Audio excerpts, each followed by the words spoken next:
Assalamu alaikum warahmatullahi wabarakatuh. Ndugu yangu Muislamu na nitazama na hata usiokuwa Muislamu, ni mara nyingine tena ya kuelezea ushuhuda na ukweli wa kitabu cha Qur'an tukufu. Qur'an ni kitabu ambacho Mwenyezi Mungu ameeleza mambo yote ndani ya kitabu cha Qur'an. Ndani ya Qur'an Mungu ameeleza mwanadamu kabla hajazaliwa, jinsi tone la manii linapoingia kwenye mfuko wa uzazi wa mwanamke. Mungu akaeleza kwanza linaanza kwa pande la damu. Hiyo ni biology hali ya juu kabisa. Hakuna kitabu kilichozungumza ila ni Qur'an. Jambo la pili, baada ya kuwa pande la damu, Mungu anasema likuwa pande la nyama. Na baada ya kuwa nyama, Mungu anasema akaliveka mifupa. Baada ya kuliveka mifupa, Allah akapulizia roho, ikawa kiumbe kilichokuwa hai. Kwa ni kuonesha kwamba kitabu hiki cha Qur'ani ndio kitabu kama Waislamu watakifanyia utafiti, wana uwezo wa kuwa na teknolojia hali ya juu. Wanaweza kutengeneza madege, wakatengeneza mizingo, wakatengeneza vifaa, wakatengeneza kila kitu, everything. Ni kitabu cha Qur'ani. Qur'ani imeelezea kuhusu miti, mimea, ikaelezea mambo mengi sana ya anga, ikaelezea namna mvua inapotoka mawinguni na kushuka ardhini. Mungu akaeleza mpaka namna ya kumnyonyesha mtoto, akasema mtoto anyonyeshwe miaka 2 tu. Baada ya hapo mtoto aachishwe chini. Akinyonya chini ya miaka 2 atakuwa ni mtoto dhofu hali, amedhofu. Kwa hiyo hii kuonesha kwamba japo kuwa watu wengi wanaikataa Qur'ani, lakini iliyoyasema wanayafanya bila kujijua. Qur'ani ndio kitabu ambacho kimeanza kuandikwa, kinaanzia kulia kinakwenda kushoto. Ni Qur'ani. Ukiangalia teknolojia yote ya maumbile ya mwanadamu yanaanza kulia yanakwenda kushoto. Kama vile Mungu alivyosema ndani ya Qur'ani sura 30 aya 30, uelekeze uso wako katika dini iliyokuwa sawa sawa. Yaani dini hii ya Kiislamu ndio Mwenyezi Mungu ameumbia wanadamu wote. Dini hii ya Kiislamu inaendana balabala sawa sawa na maumbile ya mwanadamu. Yaani hakuna mabadiliko ya dini ya Mwenyezi Mungu na maumbile ya mwanadamu. Hakuna mabadiliko. Qur'an ukisoma inaanza kulia inakwenda kushoto. Na ukiangalia feni unapoliwasha linaanza kuzunguka kulia linakwenda kushoto. Ukitaka kufungua koki ya maji ili upate maji unywe, lazima ufungue kuanzia kulia kwenda kushoto. Ukitaka kuvuka barabara, kwa wale watu wanaishi nchi za Ufaransa na hata Marekani, hata Ufaransa, hata Uarabuni, madereva wengi wanatumia light, yani kulia. Hata unapotaka kuvuka barabara kwa Tanzania au duniani kokote, na hasa nchi nyingi, lazima uweze kutazama kulia umalizie kushoto. Ina maana bado unaiheshimu Qur'ani mfumo wake. Tunaposali assalamu alaikum tunaanzia kulia tunamalizia kushoto. Hiyo ndio Qur'ani. Ili siku zikamilike, kuanzia asubuhi mpaka jioni masaa 12, jioni mpaka asubuhi masaa 12, jumla masaa 24. Ndani ya masaa 24 ukitaja jina la Mungu kaliandika kwa spelling za Kiarabu, andika uliko. Nakupa utafiti wa kitabu hiki. Andika la ilaha illa Allah ni 12. Muhammadur Rasulullah ni 12. Kwa hiyo la ilaha illa Allah Muhammadur Rasulullah ni 24. Kwa jina la Mungu na mtume wake Muhammad sallallahu alaihi wasallam limeuchukua usiku mzima na mchana mzima. Hii ndiyo Qur'ani. Qur'ani ndio kitabu ambacho Mungu ameelezea tiba zote za kisheria. Japo baadhi ya watu tukizungumza wana comment za kihuni, za kijinga au za kijahili. Baada ya kufeli mtu analazimisha haki iwe batili na batili iwe haki. Mtu anasema sisi hatuwezi kukuamini kitabu hicho cha uchawi, kitabu cha ushirikina. Kitabu hiki sio cha uchawi. Hiki kitabu majini wanakiogopa. Na ndio maana mtu akisomewa aya za Qur'ani shetani anapiga kelele. Ukisoma Qur'ani ndani ya nyumba inavyotakiwa, mchawi haingii. Ukifanya lolote ndani ya Qur'ani, mchawi haingii. Hiki kitabu shaniletee yale madumu mawili ya mafuta niwaonyeshe leo Waislamu, original na fake. Angalia chumbani kwa Hamza hapo inshallah. Samani shehe. Kwa hiyo chumbani kwa Hamza hapo, hebu angalia kama yapo. Kwa hiyo nataka nikuonesheni leo hapa. Kwa hiyo Qur'ani ni kitabu cha hatari sana. Utabaki wewe unazungumza maneno ya kihuni, maneno ambayo hayapo kwenye dini yetu. Kwa hiyo kuna baadhi ya watu kazi yao wamebeba chuki na dogoma. Qur'ani ndio kitabu ambacho kimeanza kuzungumzia science. Science haijaitangulia Qur'ani, ila Qur'ani ndio imetangulia science. Kwa sababu Qur'ani inaelezea maumbile yote ya mwanadamu, na Mtume sallallahu alaihi wasallam akaja akafundisha. Na university ya kwanza duniani, chuo kikuu cha kwanza duniani kilianza hapo Cairo, Misri. Kwa hiyo watu wengi hawajui hii Qur'ani ni kitabu ambacho kina mafundisho mazito sana. Mazito mno mno mno. Na uwezo kujua Qur'ani ila Mwenyezi Mungu akufunulie. Usifikiri kila anayesoma Qur'ani anaweza kaijua, ila Mwenyezi Mungu akufunulie. Lakini kutokana na matumizi ya watu wakaichukua Qur'ani wakainasibisha na uchawi, na wasiojua Qur'ani wakafikiri Qur'ani ni uchawi. Wallahi na apa wa billahi wa tallahi, ndani ya Qur'ani sura 21:107 Mwenyezi Mungu anasema hatukumleta Nabii Muhammad sallallahu alaihi wasallam ila awe rehema kwa walimwengu wote. Mungu akumleta Muhammad iwe maangamizi, akumleta Muhammad kusomea watu Qur'ani. Mimi mtu atoke mmoja anipe dalili na ushahidi wa Qur'ani na ushahidi wa sunna za Rasulullah, wapi mtume aliwahi kuwasomea watu Qur'ani wakafa? Anionyeshe ili tukubaliane kwamba wanaopiga vita Qur'ani kwenye kitabu cha uchawi. Wapi mtume alisoma Qur'ani watu wakafa? Wapi watu mtume alisoma maneno ya Qur'ani ikawa madhila kwa watu?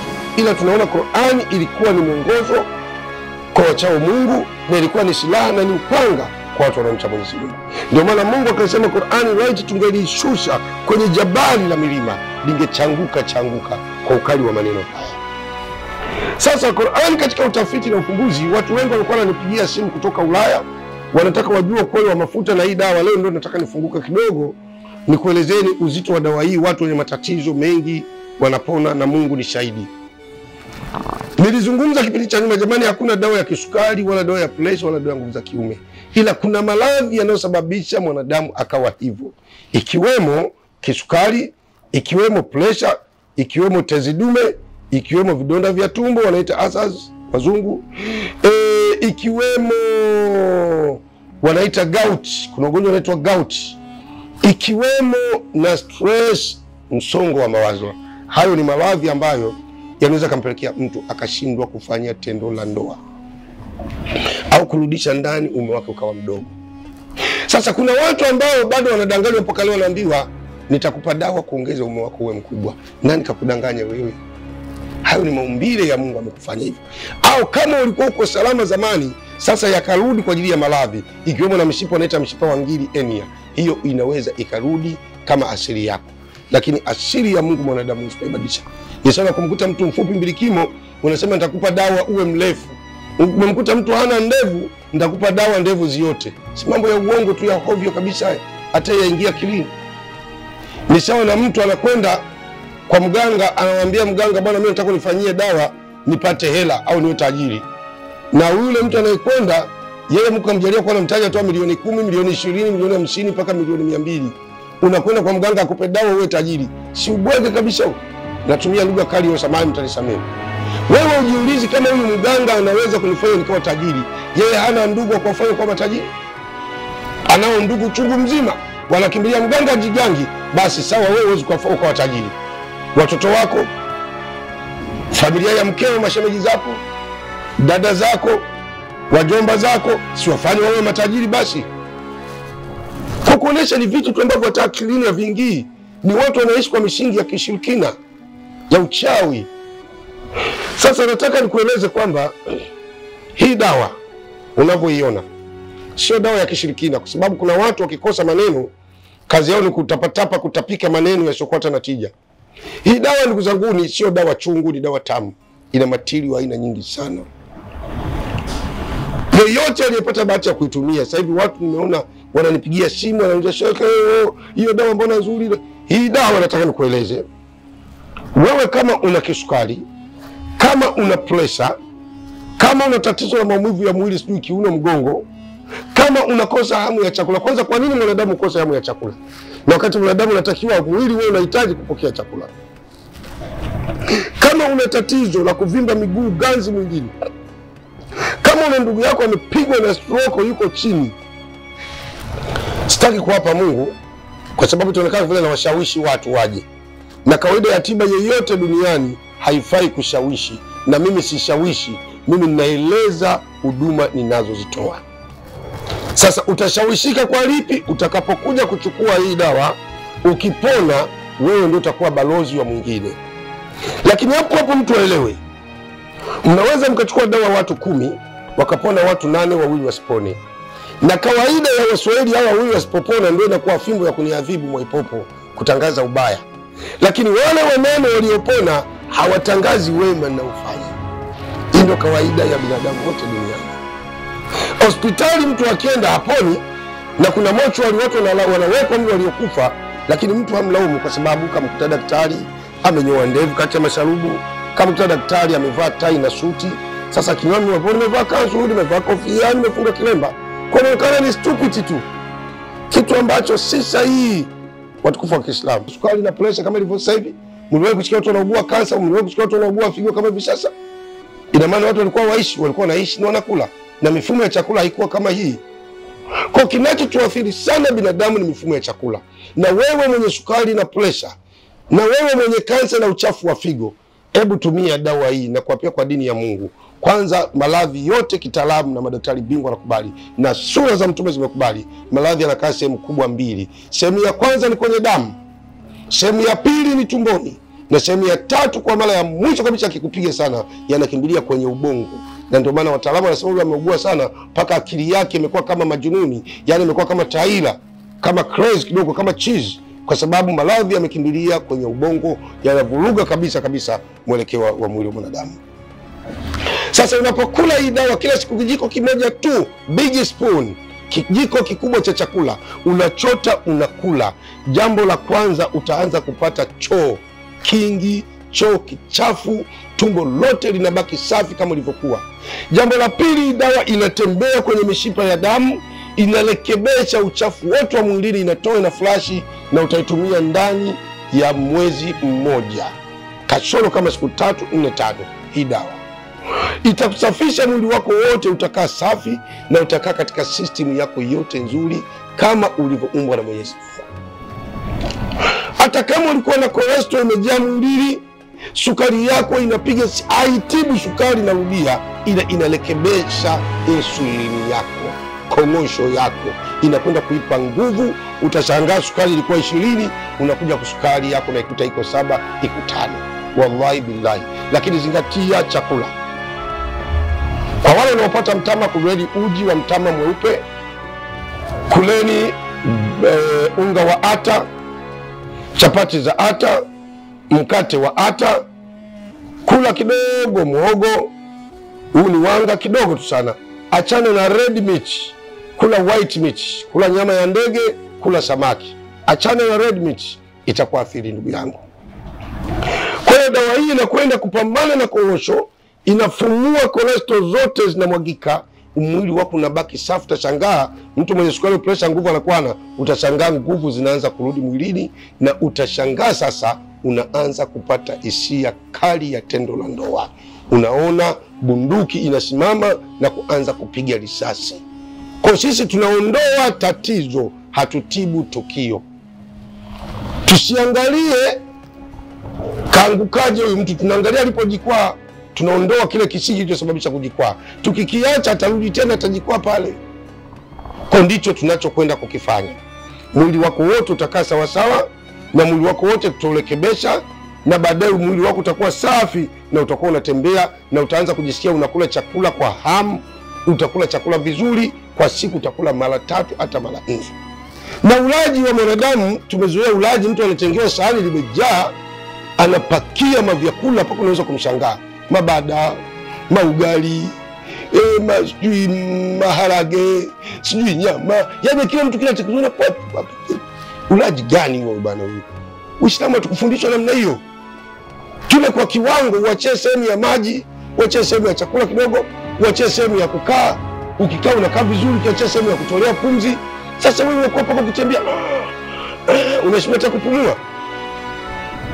Huo ni ulafi. Uislamu unatufundisha hivyo. Na ulaji sana ni maradhi. Kwa hiyo ndugu yangu, popote ulipo duniani, hii dawa inakufikia. Kama uko Uingereza, kama uko Ufaransa, kama uko Marekani, kama uko Belgium, kama uko Omani, wallahi billahi tunakutumia. Ni material mengi sana. Hata kama ndugu yako ameparalyze, usikate tamaa. Na nataka niwaambie, ni kukata tamaa na rehema za Mungu kwa mujibu wa dini yetu Uislamu nasema ni ukafiri. Ni dalili ya ukafiri hiyo. Kwa pambana. Pigana ujui Mungu amekuandikia kuponea wapi. Pambana vikali sana ujui Mungu amekupangia uponee wapi. Kaka yangu, dada yangu, mdogo wangu, baba yangu, babu yangu. Pambana. Sisters, brothers, father, mother, grandmother, grand sister, pambana. Usikae tu umelala, mimi Mungu yuko, nimeshamwachia Mungu bwana, nimeshaibiwa sana. Usifikiri kuibiwa tu, fikiri na Mungu. Aliyekupa maradhi ndio atakayeondoa, lakini hawezi kuiondoa kwa muujiza wa kulala ndani. Ni sawa na maisha, huwezi kupata maisha kwa kulala ndani. Kwa dawa hii popote ulipo tutatuma kwa DHL.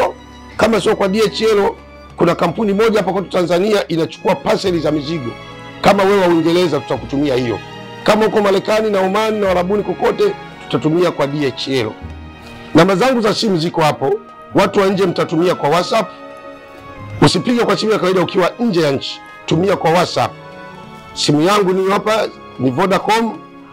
Na watu mlioko ndani ya nchi usitumie WhatsApp. Wa ndani ya nchi piga simu kwa kawaida. Utanipata Sheikh Mwaipopo. Kwa kweli ni dawa nzuri, sitaki kuisifu, lakini naielezea kwa kweli na uhalisia wake. Na hii dawa haina kemikali. Ni virutubisho vingi ambavyo vinachukuliwa pembe 4 zote za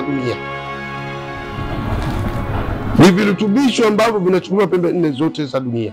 Kwa hiyo uwe Muislamu, usiyekuwa Muislamu, uwe mpagani, usiwe mpagani, huduma yetu tunaitoa. Nipigie kwa YouTube, nitakutumia dawa popote pale ulipo. Kwa ndugu yangu, usife hofu. Tunaposema dawa si kitu cha mchezo. Tunaposema tiba, tunaenda kutibua tatizo lililopo kwenye mwili wa mwanadamu, si jambo la mchezo. Kwanza naliomba ili watu walijue.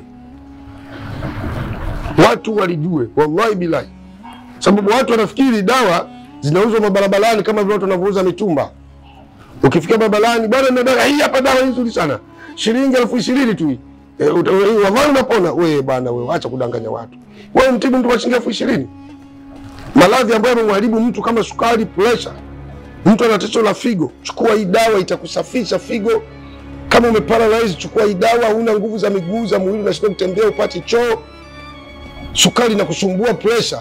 Utakapokula hii dawa shekhe, na kwa pia kwa dini ya Mwenyezi Mungu, utakwenda kualisha, utakuwa vizuri. Labda nasema hivyo nitoe shuhuda mimi mwenyewe. Kwa sababu isije kuwa watu wanafikiri tunafanya hivi, tunafanya vitu kwa kubahatisha. Mimi mwenyewe ni mwathirika wa sukari. Kama sema sukari sio ukimwi, sukari. Nimeathirika mimi, wallahi na Mungu ni shahidi na hapa. Mimi na sukari. Hii dawa imenisaidia kwa 100%. Na kama nasema uongo, mimi nimetibiwa hospitali ya gharama. Nimetibiwa TMJ na dokta mmoja bingwa wa sukari Burundi anaitwa Dr. Kaishek. Nimetibiwa kwa Dr. Kaduri. Nimetibiwa Aga Khan, Indu Mandali, sole, narudia nimekosea. Indu Mandali kwa Dr. Kaishek, Indu Mandali. Nimetibiwa TMJ na dokta anaitwa Dr. Kaduri. Yupo ni physician, anatibu sana sukari na pressure. Ana watu wengi sana. Nimetibiwa kwa Dr. Abbas Kariakoo pale, sukari. Na nilifika mimi mpaka sukari yangu ninachoma insulini, Mickey Studies. Insulini Mickey Studies. Na ukitaka kuamini, nimekutajia maeneo yote nenda. Na mtu wa kwanza kunipeleka hospitali ya Indu Mandali, Mungu ni shahidi, wakati ule alikuwa ni Dr. Mlisho Jakaya Kikwete akiwa rais. Yeye ndio alimtuma, alikuwa msaidizi wake Kasimu Mtawa, akaja akanichukua, tukaenda moja kwa moja Indu Mandali, tukamwona Dr. Bingwa Keshek, na aliamua appointment Dr. Kikwete wakati ule, akaambia mpe huduma huyo shekhe wangu. Nikatibiwa pale, ilishindikana vidonge, nikawa mimi nachoma insulini kwa siku mara 3. Nilikuwa nanuka dawa, ukikutana mtu asema nimeathirika na HIV. Lakini hii nikarudi katika Qur'an na Sunna za Mtume sallallahu alaihi wasallam, imenipa nguvu, ninatembea, ninakimbia, nafanya mambo yangu yote na niko fiti kabisa, lakini nalinda miko ya vyakula. Baba niambie, nimependa leo niseme hivyo. Kama nimesema uongo, muuliza Jakaya, muuliza Dr. Kaishek pale Indu Mandali, Dr. Kaduli pale TMJ, muuliza Dr. Abbas, daktari wao wote maphysician wamenitibu mimi. Na sasa nashukuru Mungu, nimetumia hii dawa, nimepona. Sio kwamba nimepona, sukari haiponi kitaalamu. Yani imekaa sawa, nikipima sukari 5.4. Kwa hiyo imekaa level sawa.